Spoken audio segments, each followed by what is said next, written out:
जय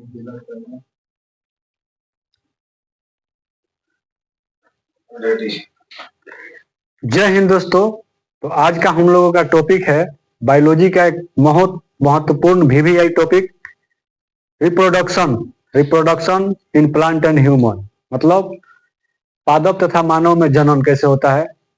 और ये टॉपिक से क्वेश्चन लगभग लगभग हर एक एग्जाम में क्वेश्चन आता है, जैसे कि बिहार पुलिस हो गया, बिहार दरोगा हो गया, एसएससी हो गया, रेलवे हो गया, किसी भी एग्जाम में जैसे इस टॉपिक से क्वेश्चन आएगा तो आपका क्वेश्चन नहीं छूटेगा, इसकी गारंटी है।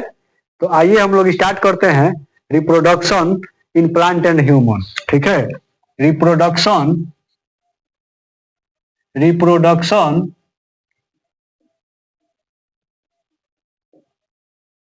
In plant and human. Reproduction in plant and human मतलब कि पादप तथा मानव में जनन कैसे होता है, इसी को पढ़ेंगे आज हम लोग। पादप तथा मानव में जनन। तो आज का टॉपिक हम लोगों का है पादप तथा मानव में जनन, और इस टॉपिक से कंफर्म रहेगा जैसे कि मतलब रिप्रोडक्शन क्यों क्यों जरूरी है, जनन क्यों जरूरी है। तो जनन इसलिए जरूरी है जैसे कि पृथ्वी पर किसी भी जीव को अस्तित्व को बना रहे, इसीलिए जनन बहुत जरूरी है। जनन जो है, जैसे कि मान लीजिए कि डायनासोर थे, तो डायनासोर तो वो भी प्रजनन करते थे, जनन करते थे, लेकिन डायनासोर का अस्तित्व क्यों खत्म हो गया? इसलिए खत्म हो गया कि उसका मृत्यु दर था ना, जो जन्म दर से ज्यादा था, इसलिए डायनासोर का अस्तित्व पृथ्वी से खत्म हो गया। तो पृथ्वी पर अस्तित्व बनाए रहने के लिए परम आवश्यक होता है जनन। रिप्रोडक्शन बहुत जरूरी होता है, जैसे कि पृथ्वी पर किसी भी जीव को अपना अस्तित्व बनाए रखने के लिए। और जनन जो होता है, जनन इस स्थिति में होना चाहिए जैसे कि मृत्यु दर से जन्म दर अधिक होना चाहिए। जैसे कि मान लीजिए कि मृत्यु दर 1 लाख हुआ, तो जन्म दर कम से कम 1.5 लाख, 1,30,000, 35,000 होगा, तो पृथ्वी पर जो है जीव का अस्तित्व बना रहेगा। और रिप्रोडक्शन इसीलिए जरूरी है क्योंकि पृथ्वी पर जीवों का अस्तित्व को बनाए रखना बहुत ही जरूरी है, उसके लिए रिप्रोडक्शन होना अति आवश्यक होता है। तो रिप्रोडक्शन किसको कहते हैं? जैसे कि एक ही जाति के जीवों को, एक ही जाति के जीव के द्वारा नए जीव की उत्पत्ति हो जाता है, उसको रिप्रोडक्शन कहते हैं।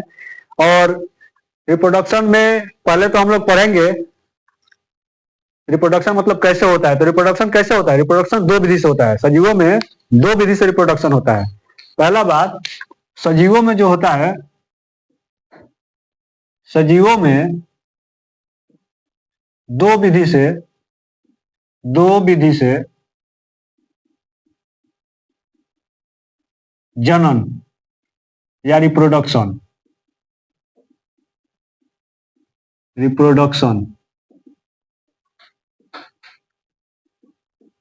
होता है। फॉन्ट थोड़ा छोटा है, डिजिटल बोर्ड नहीं है, तो इसके लिए घबराना नहीं है। जैसे जैसे आप लोग सपोर्ट कीजिएगा डिजिटल बोर्ड भी होगा।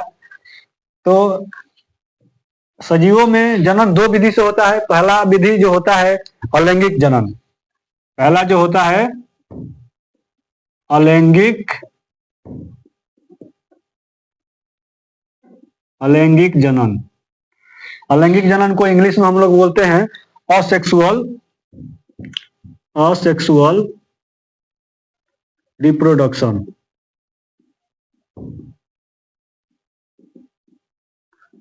और अलैंगिक जनन किसको कहते हैं?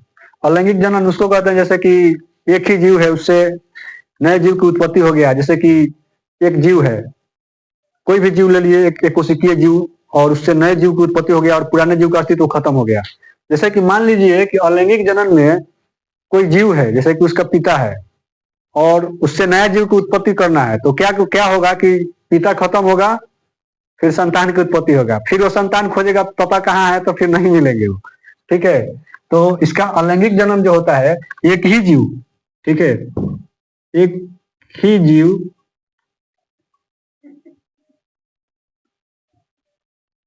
के द्वारा होता है। और इसमें पेरेंट सेल यानी कि पेरेंट सेल जो कि मतलब पुरानी कोशिका है उसको समाप्त होता है और नए कोशिका का निर्माण होता है अलैंगिक जनन में, ठीक है, एक ही जीव के द्वारा होता है। और पेरेंट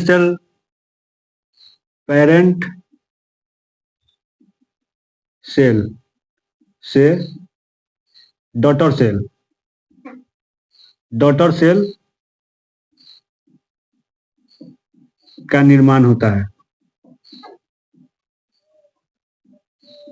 पेरेंट सेल से डॉटर सेल का निर्माण होता है मतलब कि जैसे कि एक जीव हुआ, जन्म ले लिया, तो उसके पुराने वाले जीव की उत्पत्ति समाप्त हो जाएगी।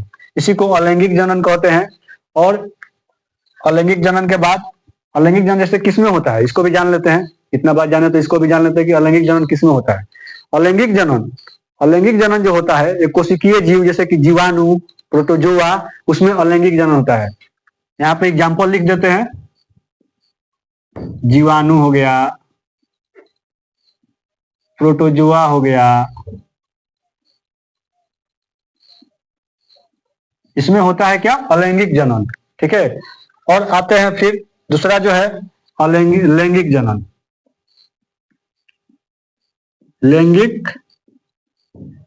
लैंगिक जनन मतलब सेक्सुअल रिप्रोडक्शन।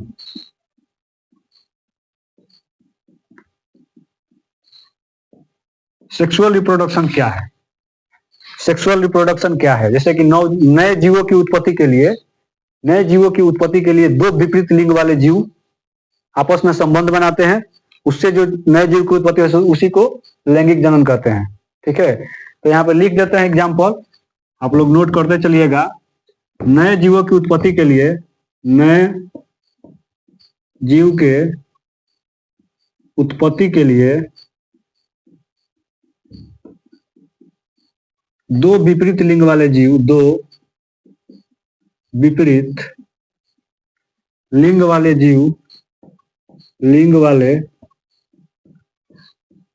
जीव आपस में संबंध बनाते हैं।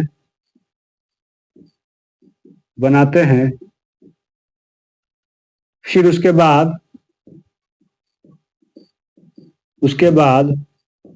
जो जीव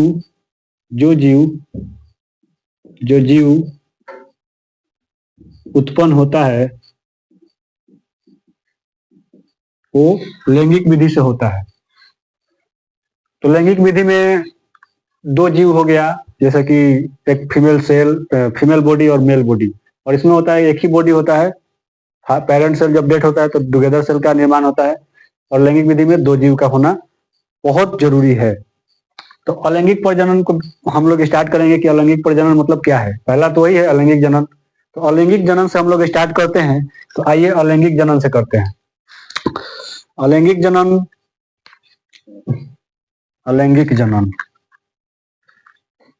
यहां से लिख देते हैं,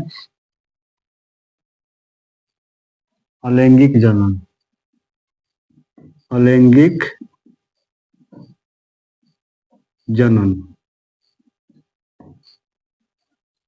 जनन जो है सामान्यतः हम लोग 6 भागों में बांटे हैं। जैसे कि अलैंगिक जनन का 6 टाइप होता है, उसको पढ़ेंगे और बहुत बेहतरीन तरीका से देखते हैं। आइए, अलैंगिक जनन का पहला विधि जो होता है विखंडन।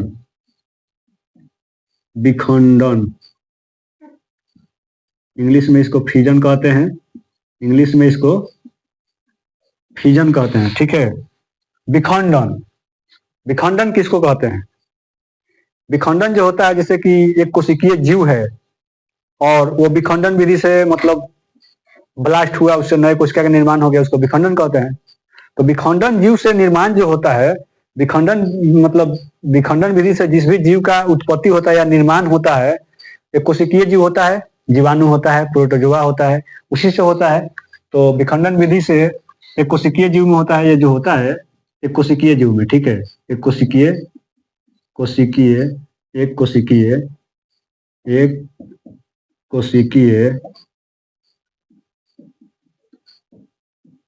जीव जैसे कि जीवाणु, प्रोटोजोआ, इस सब में विखंडन विधि से ही प्रजनन होता है या जनन होता है। और विखंडन विधि को हम लोग दो भाग में बांटे हैं। विखंडन विधि को हम लोग दो पार्ट में बांटे हैं। पहला इसका है binary fission. Binary fission, binary fission को हिंदी में बोलते हैं समद्वि विखंडन। ठीक है, समद्वि विखंडन। तो क्या होता है बाइनरी फिजन, इसको समझ लेते हैं, फिर आगे हम लोग बढ़ेंगे कि बाइनरी फिजन होता क्या है। इसमें जैसे कि जनक जीव है, वही जो अलैंगिक जनन में आपको बताए थे कि एक ही जीव द्वारा होता है, जो उत्पन्न होता है समाप्त हो जाते हैं। पेरेंट सेल समाप्ति के बाद टुगेदर सेल का निर्माण होता है, वही है समद्वि विखंडन से। जैसे कि एक जीव है पेरेंट सेल, और समद्वि विखंडन में होता क्या है कि पेरेंट सेल जो है, मान लीजिए कि एक कोशिका है, ये एक कोशिका जो है, ये कोशिका का पेरेंट सेल है। इसको पेरेंट सेल लिख देते हैं यहाँ पे समझने के लिए। Parent cell. और ये क्या होता है कि ये कोशिका जो विभाजन होके दो कोशिका का निर्माण करता है, तो इसी को कहते हैं समद्वि विखंडन। तो ये समद्वि विखंडन किसका है, तो अलैंगिक जनन का एक पार्ट है समद्वि विखंडन। और समद्वि विखंडन हो गया, समद्वि विखंडन में आप लोगों को उदाहरण के लिए जैसे कि मान लीजिए अमीबा हो गया, पैरामीशियम हो गया, अमीबा हो गया, पैरामीशियम हो गया, अमीबा, अमीबा, पैरामीशियम, पैरामीशियम। समद्वि विखंडन का ही मतलब विधि से प्रजनन करते हैं। और विखंडन विधि का एक और भाग होता है बाइनरी फिजन के बाद मल्टीपल फिजन। क्या होता है, multiple fission, multiple, multiple fission. Multiple fission को कहते हैं बहु विखंडन, बहु विखंडन, बहु, बहु विखंडन, बहु विखंडन। तो बहु विखंडन क्या होता है, तो आइए हम लोग समझते हैं कि बहु विखंडन होता क्या है और बहु विखंडन कैसे संपन्न होता है। ठीक है, तो बहु विखंडन के लिए करते क्या है हम लोग कि अच्छा समझते हैं बोर्ड पे बहु विखंडन। तो बहु विखंडन में होता है जैसे कि मान लीजिए कि ये कोशिका हो गया, मान लीजिए कि ये एक कोशिका हो गया। ठीक है, कोशिका हो गया। बहु विखंडन के लिए उदाहरण देते हैं आपको, ये कोशिका हो गया और कोशिका के जो चारों ओर जो होता है ना, एक मजबूत संरचना पाई जाती है। ठीक है, कोशिका के चारों एक मजबूत संरचना पाई जाती है, जिसको क्या कहते हैं हम लोग, सिस्ट कहते हैं। सिस्ट पूछता है एग्जाम में, ध्यान से रखिएगा, सिस्ट। इसके बाहरी आवरण को बहुत मजबूत होता है, इसको क्या कहते हैं, सिस्ट। और इसमें केंद्रक अंदर ही अंदर विभाजित होते रहता है, विभाजित होते रहता है, विभाजित होते रहता है। विभाजित होते होते होते होते हजारों केंद्रक का निर्माण अंदर कर लेता है। ठीक है, हजारों केंद्रक का निर्माण कर लेता है। और जब ये सिस्ट टूटता है, सिस्ट टूटता है तो इससे हजारों सेल का निर्माण होता है नया। ठीक है, हजारों सेल का निर्माण होता है, इसी को कहते हैं मल्टीपल फिजन, बहु विखंडन। बहु विखंडन विधि आप लोग समझ चुके हैं, जैसे कि ये प्लाज्मोडियम में होता है। ठीक है, प्लाज्मोडियम, प्लाज्मोडियम हो गया, प्लाज्मोडियम में यही होता है, प्लाज्मोडियम लिख लेते हैं। प्लाज्मोडियम एक प्रोटोजोआ होता है, याद रखिएगा, प्लाज्मोडियम, प्लाज्मोडियम। तो बहु विखंडन किसमें होता है, प्लाज्मोडियम में होता है। ठीक है, तो अलैंगिक जनन का एक पार्ट हम लोग खत्म किए, जैसे कि बाइनरी फिजन और मल्टीपल फिजन, मतलब विखंडन खत्म किए। और आते हैं दूसरा पे, जैसे कि एक खत्म हुआ, फिर आते हैं दूसरा पे। बाइनरी फिजन के बाद हम लोग पढ़ेंगे, बाइनरी फिजन के बाद पढ़ेंगे बॉडिंग। ठीक है, बॉडिंग पढ़ेंगे, बॉडिंग, बॉडिंग, इसका नाम ही है बॉडिंग, यानी कि मुकुलन। ठीक है, मुकुलन, मुकुलन विधि से जनन होता है। ठीक है, मुकुलन। तो क्या होता है बॉडिंग में, तो बॉडिंग में होता क्या है कि जैसे कि कोई जनक जीव है। ठीक है, जनक जीव है, उसके शरीर से एक छोटा भाग जो है, उसका एक शरीर से छोटा भाग जो है बर्ड की तरह मतलब निकला होता है। ठीक है, छोटा भाग जो है बर्ड की तरह निकला होता है। छोटा भाग जो है बर्ड, जैसे कि मान लीजिए कि ये हाइड्रा ही ले लीजिए एग्जाम्पल में, हाइड्रा, ये हो गया आपका हाइड्रा। हाइड्रा हो गया। ठीक है, बॉडिंग, बॉडिंग जो होता है, मान लीजिए कि हाइड्रा को ले लिया हम लोग बॉडिंग में, और हाइड्रा का एक छोटा भाग यहाँ से निकला हुआ है। ठीक है, अगर ये छोटा भाग भी निकल जाएगा ना हाइड्रा का, तो ये क्या करेगा, नया हाइड्रा बना लेगा, नया हाइड्रा बना लेगा, अपना अलग हो जाएगा। तो बॉडिंग विधि द्वारा हाइड्रा, हाइड्रा में भी प्रजनन होता है बॉडिंग विधि द्वारा। अमीबा, अमीबा सॉरी, अमीबा नहीं, हाइड्रा बॉडिंग विधि से हाइड्रा में होता है, जो कि एक बहुकोशिकीय शरीर होता है। ठीक है, इसके बाद बॉडिंग के बाद एक कोशिकीय, तो आपका बॉडिंग में ये बहुकोशिकीय हो गया हाइड्रा, हाइड्रा बहुकोशिकीय हो गया, इसको लिख देते हैं हाइड्रा। ये क्या है, बहुकोशिकीय है, हाइड्रा जो है बहुकोशिकीय है। और एक कोशिकीय में भी होता है, बॉडिंग जो होता है एक कोशिकीय में भी होता है।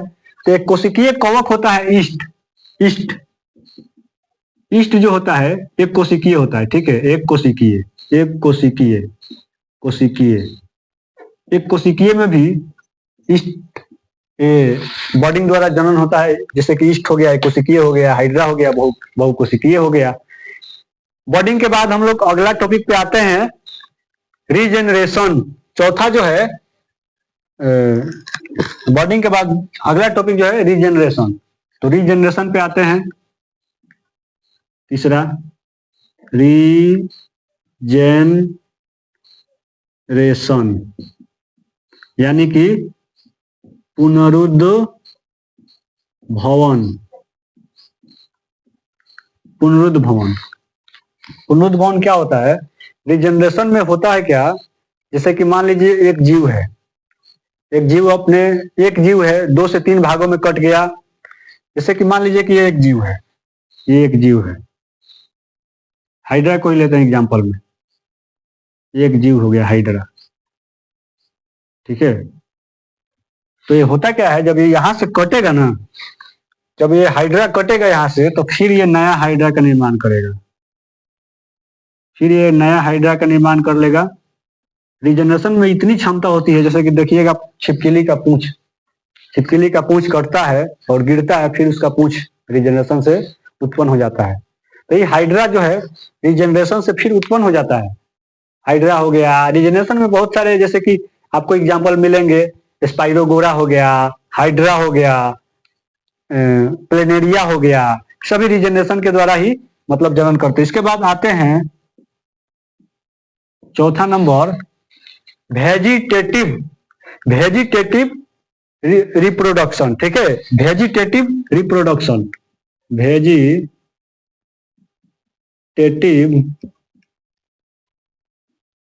रिप्रोडक्शन,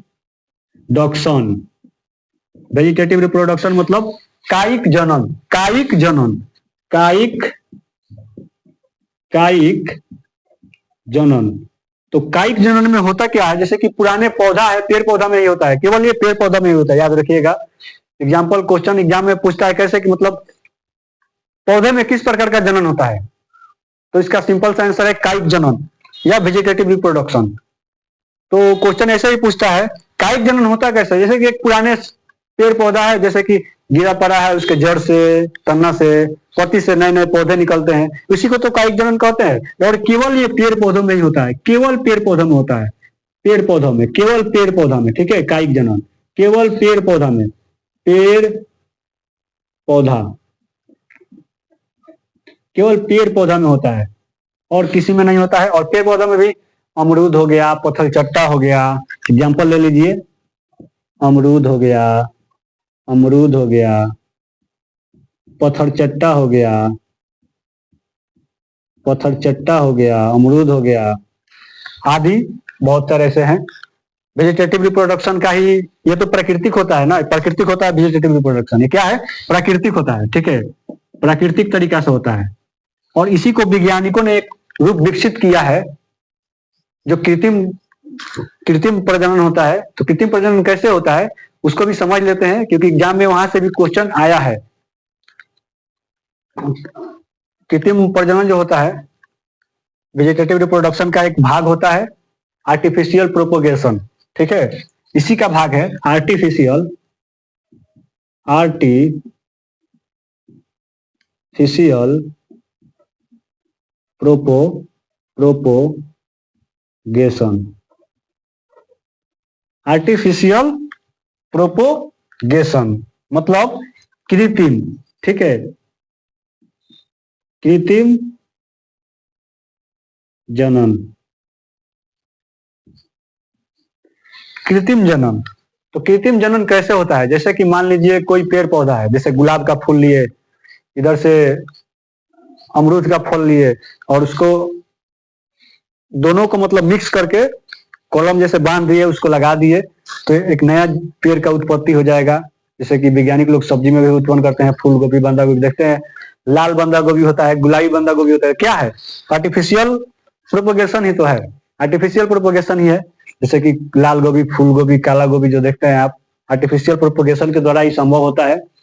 इसके बाद नेक्स्ट जो इसका है अलैंगिक जनन का, वेजिटेटिव रिप्रोडक्शन हो गया, इसका आर्टिफिशियल प्रोपोगेशन जान ही गए। इसके बाद लास्ट जो होता है टिश्यू कल्चर, क्या होता है? टिश्यू कल्चर, ठीक है, टिश्यू कल्चर। टिश्यू कल्चर को हम लोग यहां पे समझ लेते हैं, tissue culture, tissue culture, tissue culture, इसको ऊतक संवर्धन कहते हैं, ऊतक संवर्धन।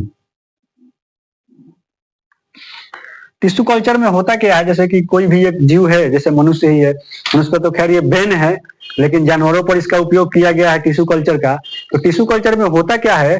जैसे कि किसी भी एक जीव का कोशिका ऊतक सहित काटते हैं, उसको निकालते हैं और उसको पोषक पदार्थों के द्रव में, जलीय विलयन में उसको रखते हैं, तो पोषक पदार्थ जो क्या है उत्पन्न होते जाता है, उत्पन्न होते जाता है, और उसी प्रकार से एक नए जीव की उत्पत्ति हो जाती है, ठीक है। उसी को हम लोग कहते हैं टिश्यू कल्चर। और टिश्यू कल्चर में पहले बार 1996 में, शायद 1996 ही है, 1996 में इसका प्रयोग किया गया था, और डोली नामक भेड़ को मतलब उत्पन्न किया गया था टिश्यू कल्चर से। ये एग्जाम का पूछा हुआ क्वेश्चन है कि पहले बार किस जीव की उत्पत्ति टिश्यू कल्चर के द्वारा हुआ था, ठीक है। तो टिश्यू कल्चर के द्वारा पहले बार डोली नामक भेड़ की उत्पत्ति हुआ था, ठीक है, याद रखिएगा, डोली, डोली नामक, डोली नामक, डोली नामक भेड़ की उत्पत्ति किया गया था, भेड़ की उत्पत्ति किया गया था टिश्यू कल्चर के द्वारा, ठीक है। ये एग्जाम का पूछा हुआ क्वेश्चन है, और यहां से हम लोग क्लास को समाप्त करेंगे। फिर आगे का 1 या 2 लेक्चर होगा जिसमें पूरा रिप्रोडक्शन प्लांट एंड ह्यूमन समाप्त हो जाएगा। तो आज हम लोग यहाँ पे आए हैं, एक बार आइए रिवीजन कर देते हैं। जैसे कि क्या है, सजीवों में 2 प्रकार से प्रजनन होता है। पहला तो अलैंगिक जनन, जैसे कि एक ही जीव द्वारा होता है, जैसे कि पेरेंट सेल से होता है और डॉटर सेल का निर्माण होता है, ठीक है।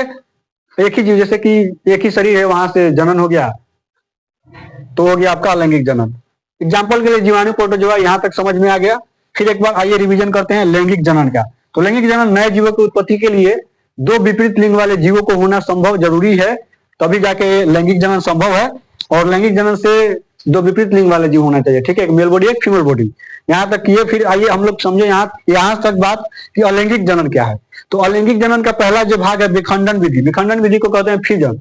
फिजन क्या है? एक कोशिकीय जीव में होता है, ठीक है, एक कोशिकीय जीव जैसे कि जीवाणु हो गया, प्रोटोजोआ हो गया, इसमें फिजन विधि द्वारा ही होता है। और फिजन को हम लोग 2 भागों में बांटे हैं। फिजन को 2 भागों में बांटे हैं, बाइनरी फिजन और मल्टीपल फिजन। तो बाइनरी फिजन क्या है? तो बाइनरी फिजन क्या है? पेरेंट सेल होता है, इससे 2 डॉटर सेल का निर्माण होता है। इसका नाम ही है, देखिए, समद्वि विखंडन। समद्वि विखंडन नाम ही है, नाम से ही पता चलता है, समद्वि विखंडन, बाइनरी फिजन। एक पेरेंट सेल से 2 डॉटर सेल का निर्माण होता है, पेरेंट सेल गायब, और फिर डॉटर सेल जब खोजेगा पापा कहाँ है, तो पापा गायब। इसमें अमीबा हो गया, पैरामीशियम हो गया, इसका होता है। फिर आते हैं मल्टीपल फिजन, हम लोग पढ़े मल्टीपल फिजन। तो मल्टीपल फिजन में होता क्या है? इसको बहुविखंडन कहते हैं। मल्टीपल फिजन में एक कोशिका होता है और उसके बाहर एक आवरण होता है झिल्ली का, बहुत ही मजबूत होता है आवरण। तो झिल्ली को हम लोग सिस्ट कहते हैं, CYST, सिस्ट कहते हैं, सिस्ट। और ये सिस्ट जो है, सिस्ट के अंदर जो कोशिका होता है, उसके अंदर केंद्रक अपने ही अंदर हजारों की संख्या में विभाजित हो जाता है, और ये सिस्ट के झिल्ली अचानक टूटता है, इससे हजारों कोशिका का निर्माण होता है। जैसे कि ये संभव होता है प्लाज्मोडियम, जैसे प्लाज्मोडियम में प्रोटोजोआ है, उसमें होता है ये जनन मल्टी फिजन द्वारा, बहुविखंडन द्वारा, ठीक है। यहाँ पढ़े हम लोग। फिर हम लोग पढ़े बर्डिंग, मुकुलन, कि मुकुलन क्या है। मुकुलन हो गया आपका ऊतक संवर्धन, सॉरी, मुकुलन हो गया, मुकुलन जैसे कि हाइड्रा हो गया बहुकोशिकीय में होता है, ईस्ट हो गया एक कोशिकीय में होता है, मुकुलन विधि द्वारा हाइड्रा में जनन होता है, कोशिकीय ईस्ट में होता है। हाइड्रा तो आपका बहुकोशिकीय हो गया और ईस्ट एक कोशिकीय हो गया। फिर हम लोग पढ़े रीजनरेशन, रीजनरेशन मतलब पुनरुद्भवन की क्षमता। पुनरुद्भवन क्या है? पुनरुद्भवन पढ़े हम लोग की हाइड्रा को एग्जाम्पल में लिए थे। हाइड्रा से जैसे कि कोई भी एक जीव है उसका 2 भाग या 3 भाग में बढ़ जाता है, वो तीनों भाग से एक नए नए जीव की उत्पत्ति हो जाती है। जैसे कि मान लीजिए कि एक आदमी है, उसको काट दिया जाए 3 भाग में, तो उस तीनों भाग से 3 आदमी बन जाता है, उसी को कहते हैं रीजनरेशन। लेकिन आदमी में ऐसा नहीं होता है, हाइड्रा में होता है। तो हाइड्रा का एग्जाम्पल हम समझाने के लिए आदमी बोले हैं। वेजिटेटिव रिप्रोडक्शन, वेजिटेटिव रिप्रोडक्शन प्राकृतिक रूप से होता है, ठीक है। ये कायिक जनन होता है, इसका नाम ही है कायिक जनन। और ये पेड़ पौधों में ये केवल संभव है, पेड़ पौधों के अलावा किसी में भी संभव नहीं है। और इसी का जैसे कि अमरूद में हो गया, पत्थर चट्टा में हो गया, ये वेजिटेटिव रिप्रोडक्शन होता है। और इसी का एक मतलब वैज्ञानिकों ने अपना विकसित किया आर्टिफिशियल प्रोपगेशन। आर्टिफिशियल प्रोपगेशन क्या है? कृत्रिम जनन है। कृत्रिम जनन जैसे कि अमरूद के जड़ को केला के जड़ से मिला के ऐसे करके नए पौधे को उत्पन्न कर देने, जैसे कोबी उबी के एग्जाम्पल आप लोग को दिए थे, वो हो गया। फिर इसके बाद हम लोग टिश्यू कल्चर, ठीक है। टिश्यू कल्चर डोली नामक भेड़ की उत्पत्ति होता है टिश्यू कल्चर से। ये आपको पता है 1996 में इसका मतलब हुआ था। तो यहां तक समझ लिए थे। शायद एक चीज हम लोग छोड़ रहे हैं, देखिए कंफ्यूजन में, उसको भी कर लेते हैं, फिर क्लास को समाप्ति करेंगे। एक चीज हम लोग छोड़ रहे थे, तो वो क्या था? एक चीज हम लोग छोड़ रहे थे, बीजाणु जनन।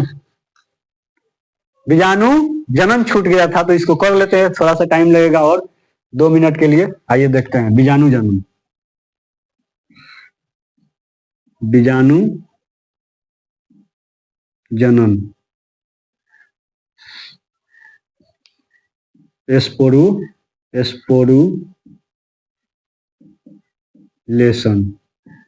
तो बीजाणु जनन होता क्या है? बीजाणु जनन मुख्यतः आपको फंगी और एल्गी में देखने को मिलेगा। फंगी और एल्गी मतलब, फंगी मतलब आपका कवक हो गया और एल्गी मतलब शैवाल हो गया। तो ये देखने को मुख्यतः आपको फंगी और एल्गी में मिलता है, ठीक है। कवक, फंगी, शैवाल, एल्गी। कवक और शैवाल में आपको बीजाणु जनन देखने को मिलता है मुख्य रूप से। और बीजाणु जनन में होता कैसे देखते हैं इसको, ठीक है। एक तो आपको बीजाणु धानी होता है, ठीक है।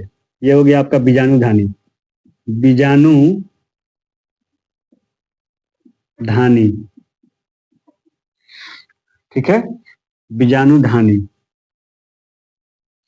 और इस बीजाणु धानी के अंदर छोटे छोटे छोटे छोटे छोटे छोटे केंद्रक पाए जाते हैं। छोटे छोटे छोटे छोटे केंद्रक पाए जाते हैं, उसको क्या कहते हैं? तो बीजाणु कहते हैं, ठीक है। बीजाणु कहते हैं, बीजाणु। बीजाणु धानी से जब बीजाणु धानी की झिल्ली फटती है तो हजारों की संख्या में बीजाणु उत्पन्न होते हैं, इसी को बीजाणु जनन कहते हैं। और ये मुख्यतः केवल कवक और शैवाल में देखने को मिलता है। तो यहां से हम लोग का टॉपिक समाप्त हुआ। आगे का चैप्टर, आगे का टॉपिक्स नेक्स्ट क्लास में हम लोग करेंगे। धन्यवाद।